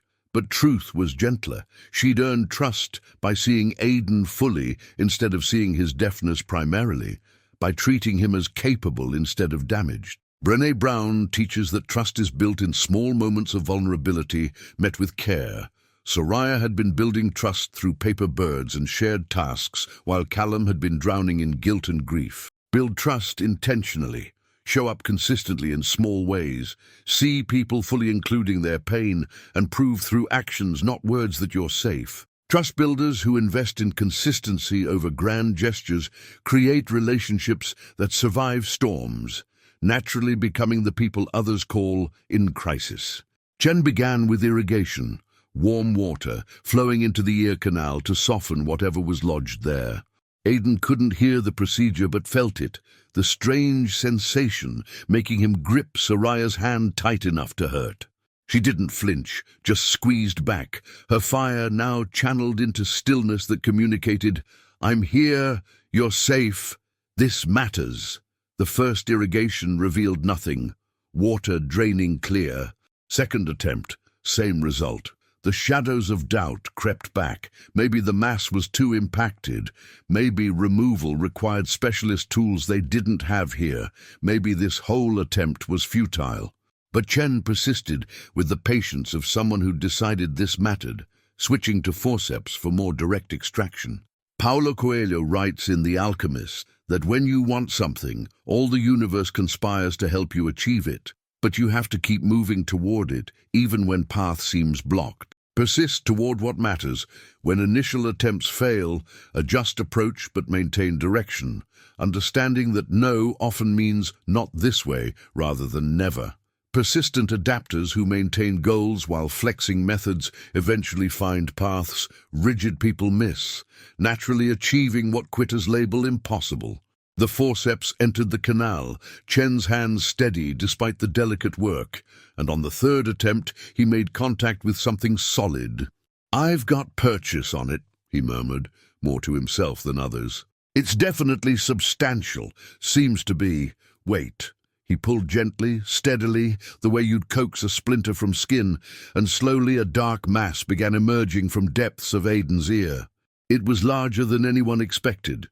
A grotesque accumulation of wax mixed with what looked like fabric fibers and dirt, compacted over years into a plug that had sealed the canal almost completely. The shadows of medical incompetence took revenge through this evidence. How had specialists with their expensive equipment missed this obvious blockage? But truth focused forward, not back, on what could be rather than what should have been. As the mass came free completely, dropping into the kidney dish with a soft plop, something extraordinary happened. Aidan gasped. His eyes went wide. His hand flew to his ear, not in pain, but in wonder. And then, in a voice rusty from years of disuse, he whispered one word that shattered every heart in the room. Loud. Eckhart Tolle teaches about the power of now, how present moment contains all transformation. This was now incarnate, the instant when impossible became actual, when shadows surrendered to truth's blinding light. Create your own transformation moments. Stay present enough to recognize them when they arrive, because breakthrough often looks quiet from outside while being earthquake inside. The room froze in that holy pause between old reality and new, where nobody quite believed what was happening but couldn't deny it either. "Aidan," Callum's whisper barely qualified as sound. "Can you hear me?" The boy turned toward his father's voice, turned, tracked, responded to sound for the first time in 9 years. Tears flooded Callum's face as he laughed and sobbed simultaneously, reaching for his son, who was crying too, but hearing his own tears now, the sound terrifying and wonderful. Jen stood back, professional composure cracking into wonder, while Soraya collapsed against the wall, fire burning so bright it consumed her, leaving only tears and trembling and the knowledge that she'd been right, that looking had mattered, that Rachel's legacy lived on through her. The revenge shadows had taken through 9 years of suffering was finally overcome by truth's patient, positive victory. James Clear teaches that systems produce results. Soraya's system of careful observation had produced this miracle that expensive systems missed. Build systems around your values. If you value health, create observation system for body signals. If you value relationships, create system for checking in regularly. System builders who trust process over panic achieve sustainable results that heroic efforts can't maintain, naturally becoming people others study to understand how they make hard things look natural. But just as joy peaked, chaos erupted. Callum, overwhelmed by emotion and the vindication that his son had suffered needlessly for years, demanded to speak with hospital administration immediately. "Someone needs to answer for this," he said, voice shaking with rage and grief. 9 years. 9 years. My son lived in silence because specialists couldn't be bothered to look properly. The shadows of vengeance wanted their due, and Callum was ready to pay it forward with lawsuits and scandal. Chen tried to calm him, explain medical complexity, defend colleagues, but Callum was past listening. He called his lawyer, started making demands, the businessman in him activating with fury, refined by years of powerlessness. Truth watched this unfold with neutral eyes, knowing that justice and revenge often get confused, that legitimate anger can become consuming darkness if not channeled carefully. Viktor Frankl warns that suffering without meaning breeds bitterness, but suffering transformed into purpose creates growth. Callum stood at that crossroads between becoming crusader for change or prisoner of rage. Stand at your own crossroads consciously.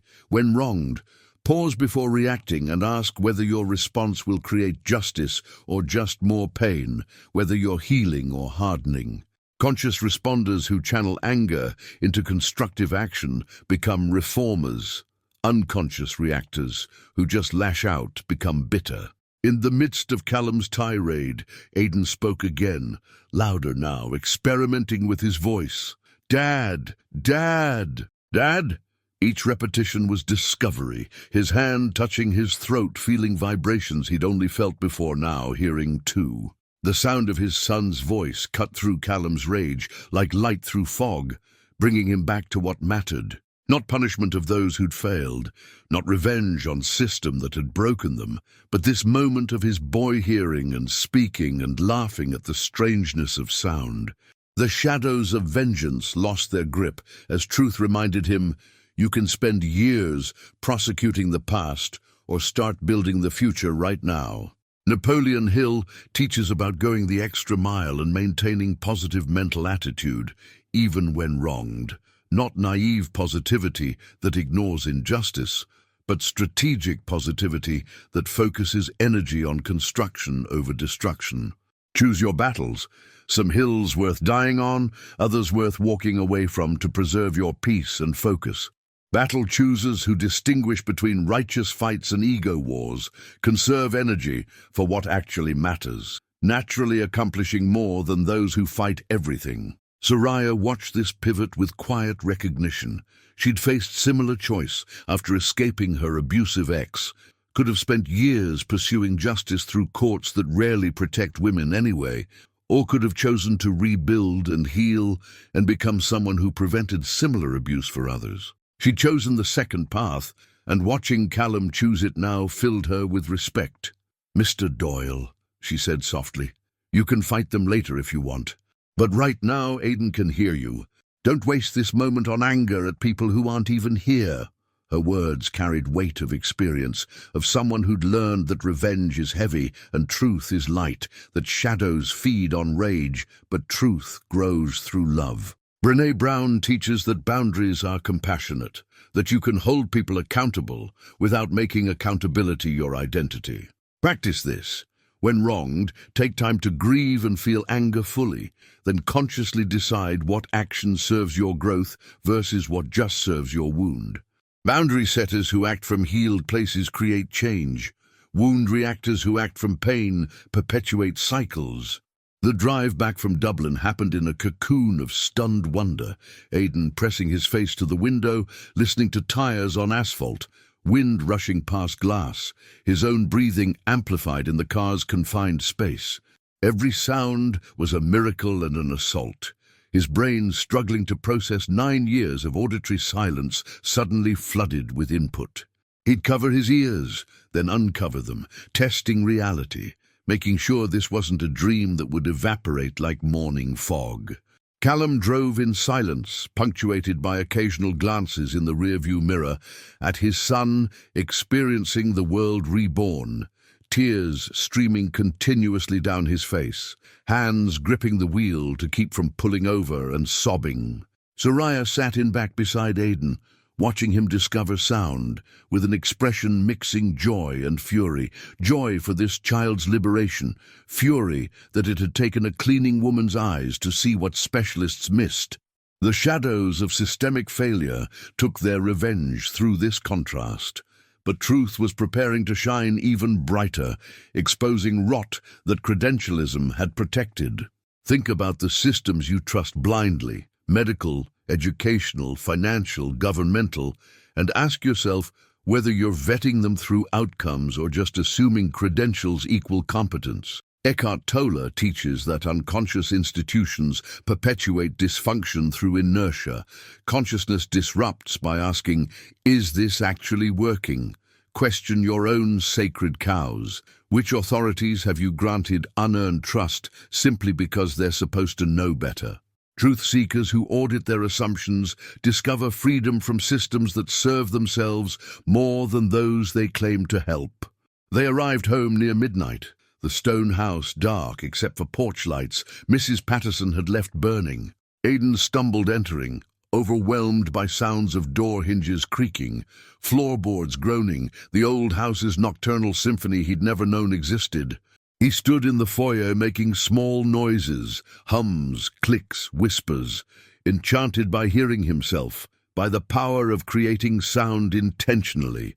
Callum watched this with a heart so full it ached, but underneath the joy, rage was building. In the quiet of his study, while Aidan explored the house's acoustics, Callum began researching, pulling up every report from every specialist who'd examined his son. Johns Hopkins, Tokyo, Harley Street, each one documented complete examination of auditory canal, with notes like, "No obstruction visible," and "Structures appear normal." The shadows of professional negligence took revenge through this documentation, proof that either the specialists had been incompetent or actively negligent, neither acceptable. Truth demanded accountability, but the question was whether accountability would serve healing or just satisfy vengeance. James Clear teaches in Atomic Habits that you don't rise to your goals, you fall to your systems. These medical systems had failed catastrophically, and someone needed to fix them before other children suffered Aidan's fate. Channel righteous anger productively. When systems fail, you or others document thoroughly, then decide whether your energy serves personal retaliation or systemic reform. Reformers who channel rage into changing structures create lasting impact. Retaliators who just sue and move on leave systems intact to harm others. Morning brought the inevitable reckoning. Callum on phone with lawyers, voice cold with controlled fury, outlining malpractice suits against multiple institutions and individual doctors. Soraya overheard from the hallway where she was supposedly dusting, her stomach churning with complicated feelings. Part of her wanted those specialists punished for their arrogance and carelessness, wanted them to feel the consequences of assumptions and rushed examinations. But another part, the part that had survived abuse and poverty, knew that revenge rarely heals what it promises to fix, that the shadows of vengeance often consume those who feed them. She thought about her ex-boyfriend, how she'd fantasized about reporting him to police, getting restraining orders, making him suffer like he'd made her suffer. But ultimately, she'd chosen escape over engagement, rebuilding over revenge, and that choice had freed her in ways prosecution never could have. The truth was complicated. Sometimes accountability is necessary for justice, sometimes it's just ego dressed as righteousness. Viktor Frankl teaches that we cannot control what happens to us, but we can control how we respond. And the responses that serve our growth aren't always the ones that feel satisfying in the moment. Examine your own revenge fantasies. Are they about preventing future harm, or just balancing cosmic ledgers that don't actually balance? Mature people who distinguish justice from vengeance become peacemakers without being pushovers, naturally building communities based on restoration rather than retribution. By afternoon, Callum had scheduled appointments with 3 different law firms specializing in medical malpractice, had contacted medical board representatives about filing formal complaints, and had begun drafting a statement for media about systemic failures in diagnostic medicine. The businessman in him was fully activated, treating this like a hostile takeover that required destroying the target completely. Aidan, meanwhile, sat in the library listening to audiobooks with wonder, hearing Fiona's beloved stories for the first time, occasionally calling out words just to hear himself say them. The contrast was stark. Father consumed by shadows of righteous rage, son liberated into truth's light. Soraya watched this divergence with growing concern, recognizing the pattern from her own healing journey. Trauma demands processing, but you can process toward freedom or toward prison of perpetual grievance. Napoleon Hill writes about maintaining definiteness of purpose and positive mental attitude. Getting lost in revenge scatters purpose and poisons attitude even when revenge is justified. Define your purpose clearly. Is it to heal, to grow, to prevent others suffering, or to make wrongdoers pay? Purposes aimed at construction build. Purposes aimed at destruction consume. Purpose clarifiers who honestly audit their motivations avoid wasting years on battles that don't serve their actual growth. That evening, Callum called a meeting with Soraya in his study, his face a map of complex emotions she couldn't fully read. "You saved my son," he began without preamble. "You saw what million-dollar specialists missed. You trusted yourself enough to speak up despite having no credentials, no authority, no reason to think you'd be believed. I owe you everything." His voice cracked, shadows of gratitude wrestling with shadows of shame that it had taken hired help to save his child. Soraya sat quietly, uncomfortable with praise that felt too large, too absolute. "I just looked," she said simply, "the way someone once looked at my sister when doctors wouldn't.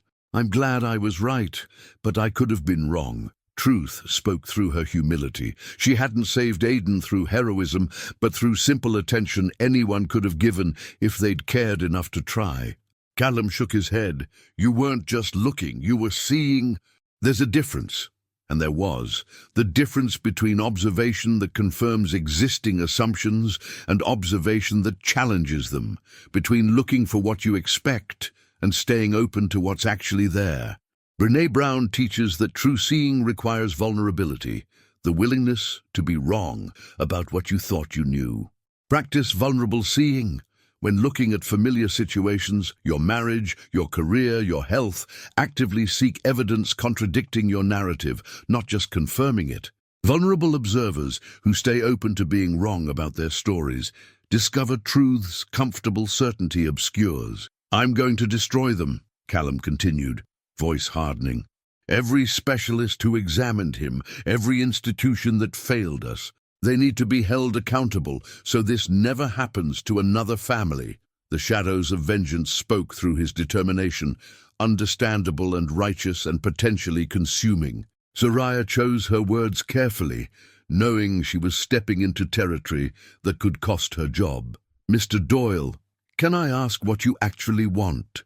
Not what you think you should want, not what lawyers tell you to pursue, but what your heart wants for you and Aidan. The question hung between them, truth demanding honest answer that shadows of rage resisted. He opened his mouth for immediate response, then closed it, actually considering. What did he want? To punish those who'd failed, to prevent future failures, to process his own grief and guilt, to simply enjoy his son hearing for the first time. The answers tangled, some serving healing, others serving wounds that would never fully heal, no matter how many lawsuits he won. Paulo Coelho writes in The Alchemist that people are capable of learning what they need to learn when they're ready. Callum was becoming ready to learn that revenge and justice aren't synonymous. Ask yourself what you actually want from situations causing pain. Is it resolution or revenge, healing or harm to others, peace or vindication? Want clarifiers who distinguish between these discover that peace usually serves them better than vindication, even when vindication is deserved. The conversation stretched into night, Callum processing years of pain, while Soraya listened with the patience of someone who'd done her own processing. She told him about choosing not to prosecute her ex, not because he didn't deserve consequences, but because engaging with him in court would have kept her tethered to trauma she needed to leave behind. She told him about Maria's gallstone, how after it was removed they could have sued the 6 doctors who missed it, but chose instead to support Rachel's career, donating to programs that trained nurses to trust their observations over physicians' dismissals. We turned our pain into someone else's prevention, Soraya explained. It healed us more than money or revenge ever could have. Her fire burned steady as she spoke, fueled not by rage, but by purpose that had metabolized suffering into service. Callum heard this with resistance softening slightly. Maybe there was a path between do nothing and burn it all down. Maybe accountability could look like systemic change rather than personal vengeance. Viktor Frankl teaches that meaning comes from creating, experiencing, or choosing attitude toward suffering. Soraya was helping Callum see the creative option, building something better from rubble of what had failed. Transform your own suffering into service. Identify your deepest pain, then ask how it qualifies you to help others avoid or survive similar pain.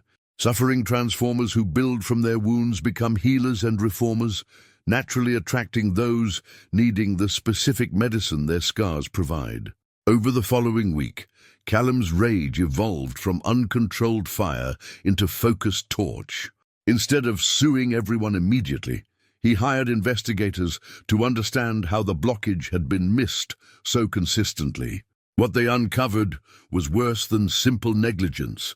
It was systematic corner-cutting driven by profit incentives and credential arrogance. Specialists spent an average of 12 minutes per patient, relying heavily on imaging that couldn't catch everything, trusting previous diagnoses instead of examining fresh, and operating in systems that rewarded volume over thoroughness. The shadows of institutional corruption took revenge on vulnerable patients through these structures, but truth was exposing them now with documentation that could force reform. James Clear teaches about systems. Callum was discovering that broken systems, not just broken people, had failed his son. He shifted focus from punishing individuals to demanding systemic changes, mandatory second opinions for incurable diagnoses, protocols requiring fresh examinations regardless of previous findings, training that valued clinical observation alongside technology. This was revenge, transformed into reform, shadows into light, truth prevailing through construction rather than destruction. Reform your own approaches, When systems fail you, work to fix the system, not just punish the people, understanding that structures outlast individuals. System reformers who think structurally create change that survives their involvement, naturally building legacies that punitive approaches never achieve. The medical boards initially resisted Callum's demands with shadows of defensive protectionism, closing ranks to protect their own. But truth had allies they hadn't anticipated. Soraya's story went viral when she shared it anonymously online, sparking hundreds of similar stories from families who'd been dismissed by specialists, whose simple observations had been ignored in favor of expert certainty. The collective testimony created pressure that individual complaints never could, forcing institutions to respond or face public reckoning. Napoleon Hill writes about the mastermind principle, collective minds achieving what individual minds cannot. Callum accidentally created a mastermind of wounded families, who together became unstoppable force for change. Build your own masterminds. When facing systemic problems, find others with similar experiences and coordinate action, multiplying impact exponentially. Mastermind builders who organize collective power shift systems that ignore individuals, naturally becoming movement leaders who channel many voices into irresistible force. 3 months after that night in the ER, Callum testified before a medical oversight committee, not seeking damages but demanding protocol changes. Beside him sat Soraya, no longer the maid but the advocate who'd proven that credentialed expertise without careful observation is worse than useless. It's dangerous. Her testimony was simple and devastating. I had no training, no equipment, just a phone flashlight and willingness to look at what was actually there instead of what I expected to find. If that's all it took, then your system doesn't just need reform, it needs revolution. The shadows of credentialism took revenge through defensive questions trying to discredit her, but truth blazed too bright. By hearing's end, new protocols were drafted mandating thorough physical examinations before imaging, requiring specialists to verify previous diagnoses rather than assuming them, and creating pathways for non-physician observations to trigger re-evaluations. Aidan's suffering had been transformed into protection for future children. Suffering given meaning becomes sacred. Brené Brown teaches that sharing our stories creates change. Soraya and Callum's willingness to speak truth to power systems catalyzed reform that silence never could. Speak your own truths to power. When you've been failed by systems, document and share your experience, not just for catharsis but for prevention. Truth speakers who prioritize prevention over privacy become warriors for those who come after, naturally building safer worlds than the ones that wounded them. 6 months after the miracle in the emergency room, Aidan stood in the garden that had once been his silent sanctuary. Now alive with sounds he was still cataloguing and naming, the whisper of wind through roses, the crunch of gravel under his feet, birds singing their morning symphonies. He no longer touched his ear in pain, but in gratitude, sometimes just to remind himself that the nightmare of silence had ended, that truth had finally won its war against the shadows that had stolen 9 years of his childhood. Callum watched from the kitchen window, coffee cup warming his hands, face transformed from the haunted mask he'd worn for so long into something softer, lighter, almost peaceful. The shadows of guilt and grief hadn't vanished completely. They never do. That's not how healing works. But truth had given them context, shown him that failure can lead to redemption if you're brave enough to transform pain into purpose. Soraya moved through the house no longer as hired help but as family, the woman who'd seen what love looked like when it was brave enough to act despite fear. Think about the transformations in your own life, the moments when everything shifted, not because circumstances changed, but because you finally saw them clearly. Eckhart Tolle teaches that enlightenment is seeing reality without the filter of mental commentary. This family had found their version of that, seeing each other and their story without the distortions that suffering creates. Practice this clarity. Look at one area of your life and consciously remove the narrative you've built around it, seeing just what actually is, rather than what it means about you.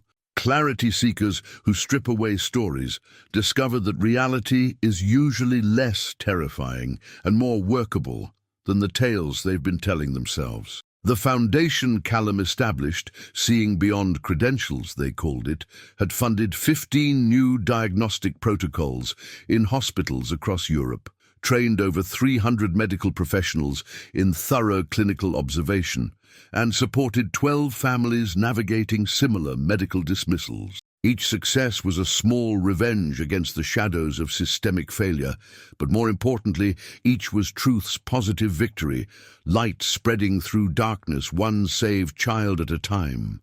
Soraya had become the Foundation's Director of Patient Advocacy, her lack of medical degree now transformed from liability into asset. She understood both sides, could translate between wounded families and defensive institutions, building bridges that credentialed professionals couldn't because their expertise created blind spots. The shadows of imposter syndrome still whispered occasionally that she wasn't qualified for this role, but truth reminded her daily through families whose children were helped. Qualification comes from caring enough to look closely, not from certificates hanging on walls. James Clear writes in Atomic Habits that identity shapes behavior. Soraya had built identity as someone who sees what others miss, and that identity now served thousands. Build your own empowering identities. Choose who you want to be. Then act as if you already are that person until brain and behavior align into reality. Identity architects who consciously construct themselves become who they choose, rather than who circumstances made them.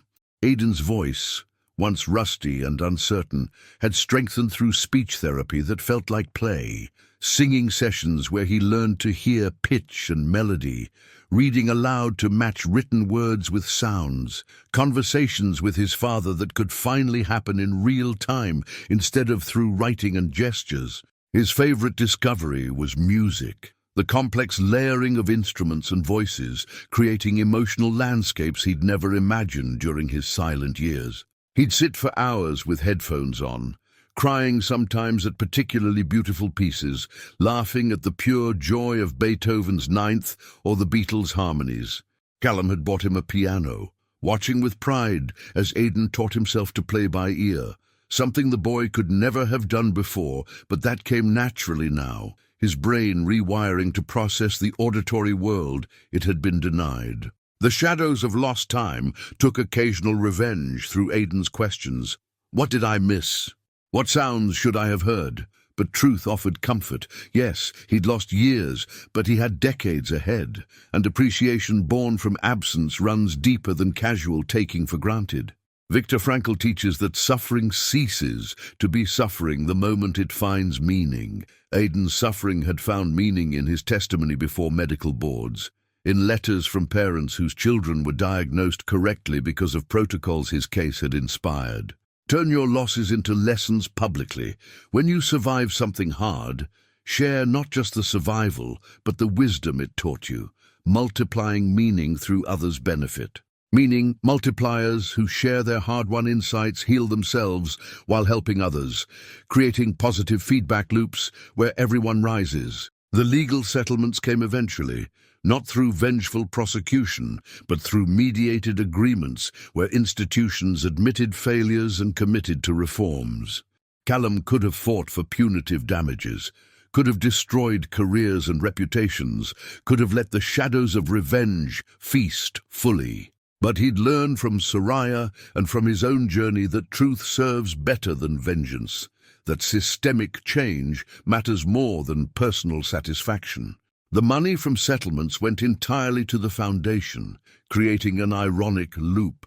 Medical failures funded solutions to prevent future medical failures. Napoleon Hill teaches about going the extra mile and maintaining positive mental attitude even when wronged. Callum embodied this, channeling justified rage into constructive reformation. The specialists who'd missed Aidan's blockage faced consequences, professional reviews, mandatory additional training, some loss of privileges, but not career-ending punishment, because the goal was learning, not destroying. This was mature justice, the kind that recognizes that punishing individuals doesn't fix broken systems, that healing requires addressing structures, not just symptoms. Practice mature justice in your own conflicts. Seek accountability that serves prevention over punishment, understanding that destruction feels satisfying briefly, but construction satisfies eternally. Justice maturers who build rather than burn become peacemakers who actually create peace, not just absence of open war. Mrs. Patterson, the head housekeeper who'd warned Soraya about getting too attached, eventually apologized in her own gruff way. "I was wrong about you," she admitted one afternoon over tea. "I thought you were naive, that this place would break you like it broke the others. Didn't realize you were the one who'd break through." The shadows of cynicism that had protected Patterson's heart for years were cracking, letting truth's light seep in. Sometimes hope is wiser than resignation. Sometimes caring beats protecting yourself from caring. Soraya accepted the apology with grace, understanding that Patterson's warnings had come from wounded places, from watching too many people fail to help, from believing that nothing could change. But truth had proven otherwise, shown that one person willing to look closely and act bravely can shift entire trajectories. Brené Brown teaches that cynicism is disappointment's protective armor, but it also blocks joy and connection and possibility. Examine your own cynicism. Where have you armored against hope because hoping hurt too much before? Those armored places are exactly where you need to risk hoping again, because living defended is just another form of dying. Cynicism releases who risk hoping despite past disappointments become fully alive again, naturally inspiring others to shed their own protective numbness. The library where Callum and Aidan had reconnected through Fiona's books became a sacred space they still visited nightly. But now Aidan could hear his father reading aloud, could hear the emotion in his voice when passages touched tender places. One evening, Callum read from Fiona's favorite poet, Pablo Neruda, and Aidan asked the question that had been building. What was Mom's voice like? The shadows of loss took sharp revenge through that inquiry. Callum had no recordings, had lost the exact memory of her timbre and cadence, could only approximate. "Warm," he said finally, "like honey and sunlight mixed together. She sang you lullabies every night while pregnant, even though you couldn't hear them. She believed you could feel her love through the vibrations." Aidan processed this quietly, then said something that broke and healed Callum simultaneously. "I feel her now, in the books. In your voice when you read her words. She's not gone if we remember her." The truth of it struck Callum like lightning. His son, who'd spent 9 years in silence, understood presence and absence in ways most people never would, had wisdom born from suffering that couldn't be taught any other way. Paulo Coelho writes in The Alchemist that when we love, we always strive to become better than we are, and everything around us becomes better too. Fiona's love persisted through books and memories, and the boy she died bringing into the world. Honor your own lost loved ones by embodying what they taught you, keeping them alive through living their wisdom, rather than just grieving their absence. Love honoring people who carry forward instead of just holding on, transform grief into legacy, naturally becoming vessels through which the dead still teach the living. Soraya's grandmother Rosa eventually came to live with them. The house was too large for just 3 people, and Soraya's salary as foundation director could have afforded separate care. But Callum insisted family belonged together. Rosa, ancient and wise with the perspective of someone who'd survived Spanish Civil War, Franco's regime, and immigration's countless humiliations, blessed the house in her cracking voice. Dios usa manos dispuestas. God uses willing hands. She'd repeat this whenever she saw Soraya working, whenever she saw Callum testifying for reforms, whenever she saw Aidan practicing speech. Her theology simple and true. Divine intervention requires human cooperation. Miracles need willing hands to manifest through. The shadows of religious debate about whether God or humans deserve credit for Aidan's healing missed the truth Rosa understood perfectly. It's always partnership, always both, and rather than either-or. Eckhart Tolle teaches that the divine works through presence, through humans, awake enough to see and act on what's actually there.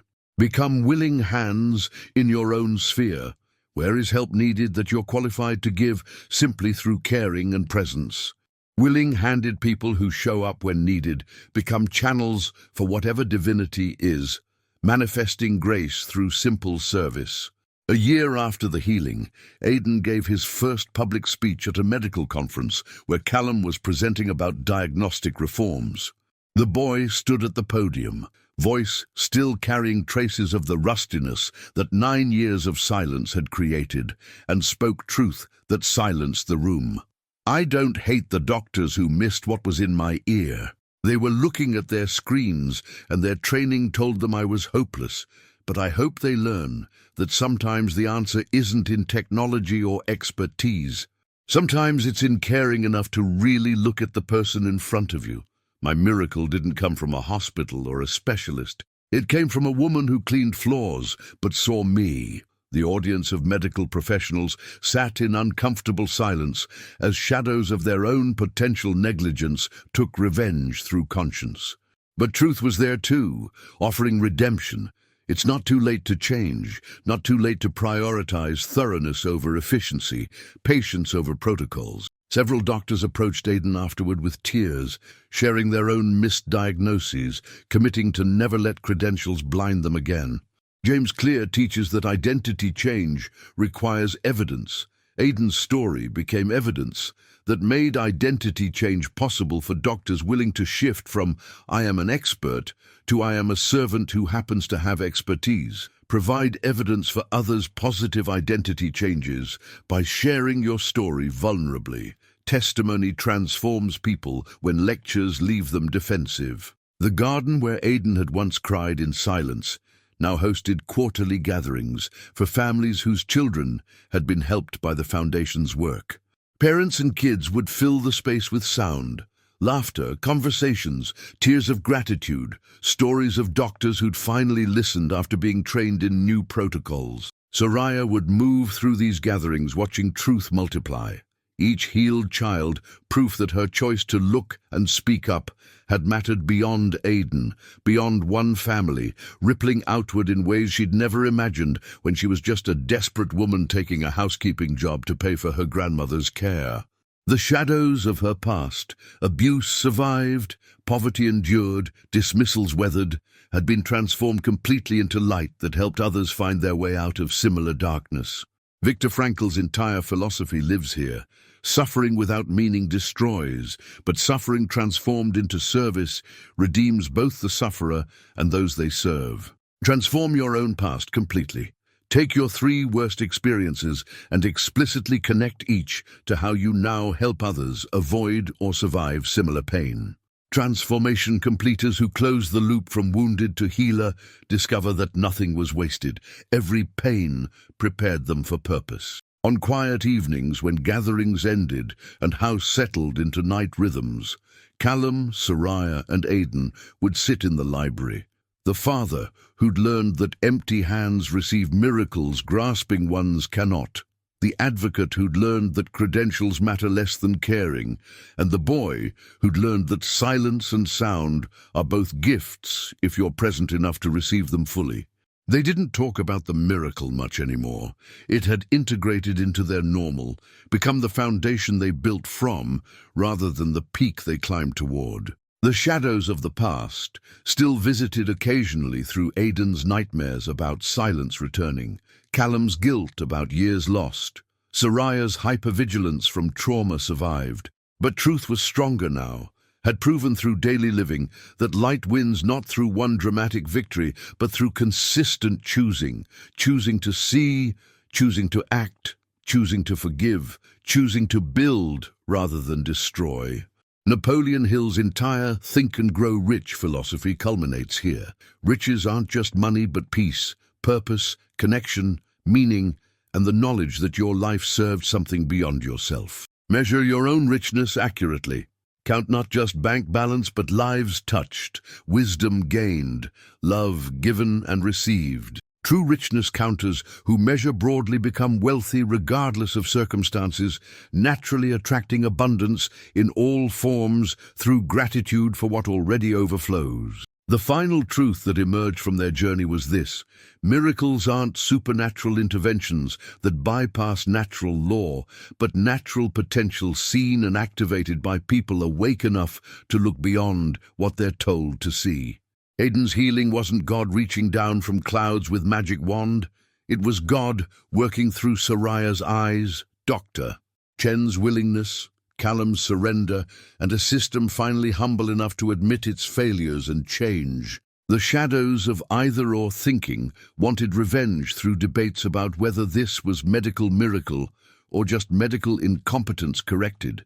But truth smiled at false dichotomies. It was both, always both, supernatural and natural dancing together through willing hands and open eyes. Brené Brown teaches that we're hardwired for connection and meaning. This family's story proves we're also hardwired to heal and be healed when we're brave enough to be present to each other's suffering instead of looking away. Choose presence in your own life. When confronted with others' pain, resist the urge to fix, minimize, or flee. Just see it, sit with it, and trust that witness itself is healing. Present choosers, who can hold space for pain without needing to immediately resolve it, become sacred For 9 containers years, where others feel safe his enough world to heal had no themselves. sound. Years later, when Aidan But was the grown pain and never training to stopped become an whispering. audiologist himself, he'd tell people that his 9 years of deafness were the greatest gift he'd ever received because they taught him to see beyond symptoms to souls, to never trust credentials over careful observation, to know that every patient is a mystery worth solving through attention rather than assumption.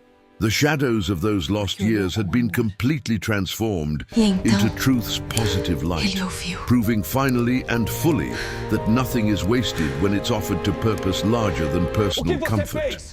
And Soraya, watching the boy she'd saved grow into a man who'd save others, would remember her grandmother's simple theology, Dios usa manos dispuestas, and know that she'd been those willing hands, that her suffering and survival had prepared her perfectly for the moment when Aidan needed exactly what she could give: the courage to look when others looked away, the humility to trust her eyes over experts' dismissals, and the love fierce enough to risk everything for a child who wasn't even hers. That's how truth wins over shadows, not through grand gestures or supernatural intervention, but through ordinary people choosing extraordinary presence, one willing hand at a time.